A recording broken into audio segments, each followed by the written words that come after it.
கேர்ஃபுல்லா இருக்க வேண்டிய விஷயம் வந்து கூலண்டோட டேங்க் ஓப்பன் பண்ணும்போது. இப்போ சில பேர் இப்போ இதை பத்தி எனக்கு விவரம் தெரியல, அந்த மாதிரி ஆட்கள் யாராவது கூலண்ட்டை திறக்கிறாங்கன்னா இப்போ இதை திறக்கிற மாதிரி டக்குன்னு அதை அப்படி திறந்துருவாங்க. அதை இட் குட் பி டேஞ்சரஸ். ஏன்னா இது வந்து கூலண்டோட பர்பஸ் வந்து இருக்கிற ஹீட் எல்லாத்தையும் அப்சர்வ் பண்றதுனா. ஸோ இது என்ன ஆகும்னா கூலண்ட் வந்து சூடாகும், திரும்ப கூலாகும், திரும்ப சூடாகும், திரும்ப கூலாகும். ஸோ உள்ள நிறைய ப்ரெஷர்ல இருக்கும்.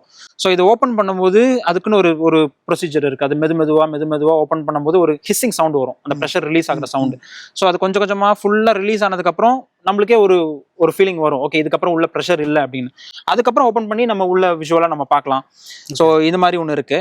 அண்ட் நம்மளை ஹார்ம் பண்ணிக்காம செக் பண்ணணும்னா, இப்போ பிரேக் ஃப்ளூயிட் நீங்க ஓப்பன் பண்றீங்க, உள்ள இருக்க செக் பண்றீங்க அப்படின்னா பிரேக் ஃப்ளூயிட் வந்து பெயிண்ட் மேல படாம இருக்கணும். அந்த மாதிரி அது ஒன்று இருக்கு. பிகாஸ் பிரேக் ஃப்ளூயிட் வந்து பெயிண்ட் மேல பட்டுச்சுன்னா அது பெயிண்ட் சாப்பிட்ரும். அந்த இடத்துல பெயிண்ட் வந்து உரியறதோ இல்லை கலர் மாறுறதோ அந்த மாதிரி இருக்கு.